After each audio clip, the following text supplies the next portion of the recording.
What if I told you Silent Hill F is one of the largest departures from the Silent Hill series? To me, Silent Hill was never about the jump scares. Sure, they're there.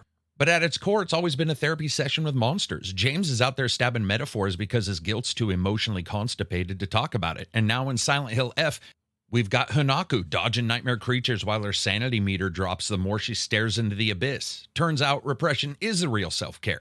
But here's a twist. Silent Hill F might be the most off-the-rails pivot the series has seen since Shattered Memories had you filling out BuzzFeed personality quizzes. Or Silent Hill 4 decided, hey, what if the apartment was the main villain? And somehow it works. Mostly.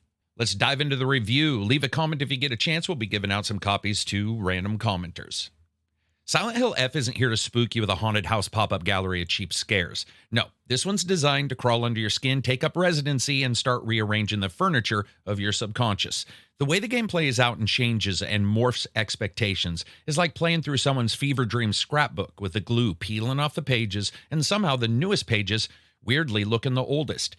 This isn't your usual backwoods Americana fog fest. There's no rusted hospital bed being wheeled down an alley by a miniskirt wearing eyeless nurse while someone plays a world's saddest mandolin. Instead, we get post-war Japan, a deeper biological slant to the enemies, and enough differences that it might send franchise purists into a bit of a fit. And one thing that hasn't changed, every single person you meet is always just a little bit weird. Like the guy around the backside of a 7-Eleven who asks you what time it is, but has a watch. And you have that moment where you're stuck between asking him if his watch is broken or just walking away quickly. Oddly enough, that's pretty fitting here, both for its oddity and the idea that sometimes moving on is just better for everybody involved. This is set in 1960s Japan. Silent Hill F ditches the usual Midwest meat grinder and drops us into a fictional town stitched together from the dev team's sightseeing scrapbook. They've crafted a world where the real terror isn't just that twitchy mannequin voguing in a rice paddy like they got lost in the way to a Halloween flash mob. It's a cultural whiplash of a nation caught between tradition and modern. Family duty and the feeling of wanting to be yourself, where the scariest monster might be that creeping sense that who you are and who you are expected to be are both violently incompatible. In Silent Hill F, you spend your time doing the one thing that no horror protagonist ever seems to be able to do, keeping teenagers alive.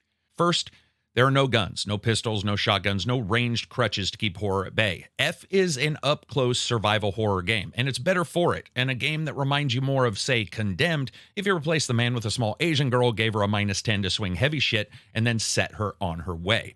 Every weapon, whether it's a rusted pipe or a found ceremonial blade, feels very weighty and intentional. Swings cost stamina, dodges do too, and sure enough, that sounds a bit soulsy on paper, but Silent Hill F isn't really chasing trends. It's chasing pressure and reflecting your abilities very well until you feel the edges start to fray around you. Every fight becomes a negotiation, risk, experiment, retreat, repeat, and then saying screw this and running away. Or ducking around a well while some fleshy nightmare stitched together from unlucky villagers tries to downswing a sword clearly borrowed from Final Fantasy's Lost and Found, teaches you that size and terror aren't always equal when it comes to accuracy. And then there's focus mode that the game has, a slow motion mechanic that kicks in with a perfect dodge. It lets you get in a few hits and maybe have a respite, but it does cost you sanity. And that's something that in Silent Hill F you don't want to spend too much of.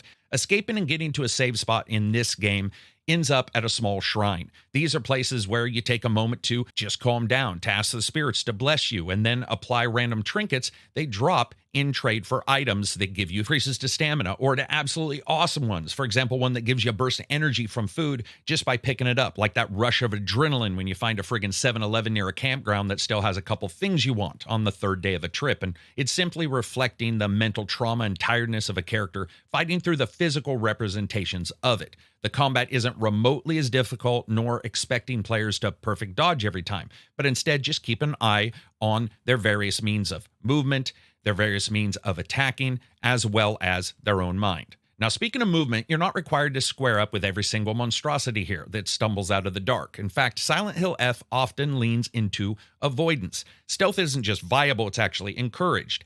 You see a creature, make a note. Talk to one of the obviously slightly off-kilter people you meet in the village, note it down, always furiously writing and rewriting what's there. As a third-person horror game, Silent Hill does stick to the tried and true, moment-to-moment that you expect. A bit of story and oddity, puzzle work flowing into gameplay to get a door open here or find a puzzle over there.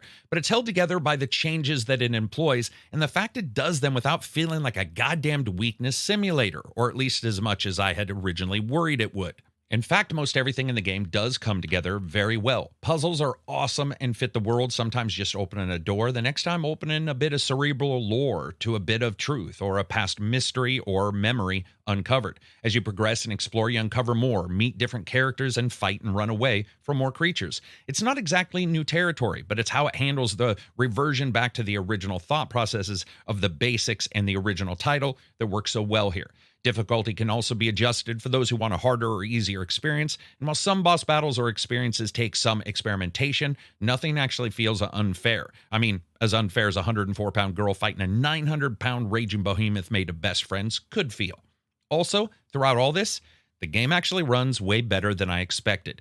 Monster designs follow the general same logic. Is that a best friend monster or a combination of best friends rolling around in a huge blob that makes the term student body creepy as shit? Who knows? So you might as well sneak up on it and find out. If a horror game's overall monster design is the fulcrum on which the rest of the experience balances, Silent Hill F may not be classic in the same sense as the original game. Does it come close in enemy design to, say, Pyramid Head? Probably not. A classic is a classic for a reason, but I liked a lot of the designs. At times, the biological slant of some of the enemy designs reminded me of The Last of Us and the fungus, but here, connected more to the pretty, the floral patterns, like a poison ivy with a corruption bias. But it fits with the fiction, an overgrowth of the idea that something small, something barely noticeable, a single action, can go from almost unnoticeable to mysterious and monstrous. And the same goes for those creatures. The locations themselves are fine. The game's lean aesthetic expands out a bit mid-game, never shies away from a mystical moment though. And those are mixed in directly with the normal. There's parts where you're going, where in the hell am I? And then you come around an edge and you're like, oh, yeah, I get it. I'm exactly where I expected to be, in the midst of danger. Who's crazy here? What world am I in? Who am I talking to? Are they normal or not? And do I believe these random warnings written down in a game world by a doll that would be a nightmare to Annabelle from the Conjuring series? It has an excellent lighting system as well, with Lumen doing heavy work in the interplay between the game's lighting and insanely good use of fog and fog systems to not only give a sense of unease, but actually do some amazingly well done transitions. The game, regardless of the frame rate you're playing the normal game on, will drop to 30 FPS caps during cutscenes. And the game's way of flowing into and out of these momentary cutscenes is a massive boon to the storytelling, but actually a bit painful at first to watch that switch happen. It's a testament to them and the storytelling that the game can whisk from moment to moment, from battle to discussion, back to a run, to meeting another questionable PC that constantly has you wondering who is what and what is who. But that drop to 30 FPS is noticeable. Outside of that, the game has a large number of settings with the ability to leap in and change lighting and shadows, lumen levels, draw distance, and likewise. Though draw distance in a Silent Hill game just means how far into the mist can you see that shambling, freakish flesh automaton. True performance is shockingly better than I expected. Firstly, well above 100 on high with DLSS. Also, TSR and FSR are here, but upscaling on minimum, the game actually still runs excellent on a 3080 and a 4090, and you can also turn every single thing all the way up if you want. It actually runs very well. Pretty much anybody with any system, if you have something low end, you can turn that lumen all the way off. Also, almost all the typical Unreal stutter is missing from the game. Hell's Us also was able to ultimately scare the shit out of the Unreal Engine stuttering enough to get it to run mostly smoothly, and here is the same. You do get an odd annoying bump that happens in a particular scene in some fields, where getting lost means getting warped back to the starting point and results in a momentary stop as the mist floods the screen then fades away. Other than that, pretty goddamn smooth. What else is smooth? The audio. There are a few times that a game gives me the chills. I was shuffling through a field trying to find my way to the opposite side of a location that seemed to have 4 compass points, west, west, west, and west. And hearing a scarecrow that's come alive behind me, shuffling faster when I was not looking, popping around on its pokey-looking weird-ass legs, was scary as shit. However, I did notice some oddities in the audio, especially in particularly occluded areas, where it sounded like there was almost too much processing on some of the echo, especially in some courtyard areas, where it just didn't necessarily sound particularly good. And there were occasional times where it was a bit difficult to tell where a monster was, but for the most part, pretty good. Voice work, I was fine with this. Both tracks, when it comes to Japanese and English, I listened to. Their narrative isn't particularly think-worthy. You're not sitting there listening to some Persona cat talking to you for like 12 minutes before telling you to just go to sleep. So switching between the two was fine. I think I played about 50-50. The music is also very impactful. Now, listen, it's an affair of almost odd clicks and clacks, warbling synths, and some slightly off-chord musical tones. None of it rising up so much that you can't hear that weird sound of a knife-wielding, homicidal, broken-back doll person chasing you down a set of steps in the world's slowest fast chase. But I'm not kidding. It's really good, even though it's not necessarily as musical as you would expect. Very, very off-kilter, very creepy, and adds a perfect edge to the game. Now, some things we're not allowed to talk about. Also, we can't show any footage after a very short amount of time in the game that's our own, so I'll use some trailer footage here. But I will tell you there's a reason to beat the game and continue playing. That's about the most we can say. There are some other endings there. When it comes to fun factor, Silent Hill games have always been up and down for me. The ones I've liked, I've really liked, and the others are hit and miss to the point of forgetting entire story sections. And luckily, the games are like the Scream series, where the bad guy here is humanity's supernatural scars left on the world and how they impact us, so they can show up anywhere. Each is a dive into the psychological cages humanity traps themselves in.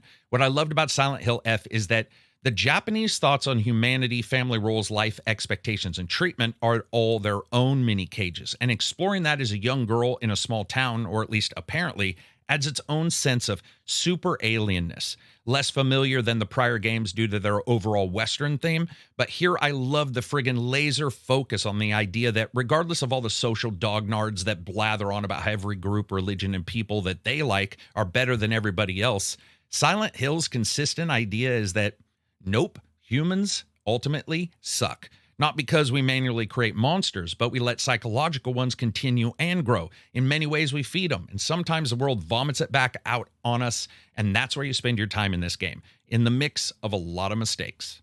So let's give this thing a rating. First, it's best to realize this is the most divergent of the Silent Hill games by, oddly enough, going back to its roots, which is inherently Japanese-style horror, and away from the westernized way in which Silent Hill has pretty much evolved across decades. I personally enjoyed the unique setting, different locations, cultural shift, and it was more than I expected, and it continues to adjust as you replay. But by going back to its roots, it shows just how far Silent Hill itself has come and how different regions handle horror. However, it's far from perfect, and changes may not resonate with you, especially if you're accustomed to the more over-the-top way in which the Silent Hill games are. At its times, and at its greatest times, it's psychological horror and requires more thought and understanding of the differences in the culture than the prior games did.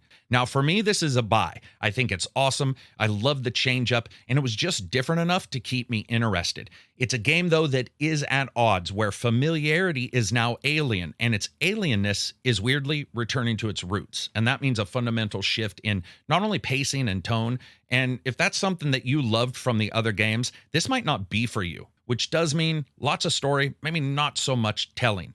Where mystery is the magic, and this magician is not going to tell you a lot of his secrets, even on multiple playthroughs. Anyway, that's it for me. Check out the next review. I have Death on the Nile as well as Ghost coming up soon. Peace out. Make sure to subscribe, leave a comment, and we will see who gets some games.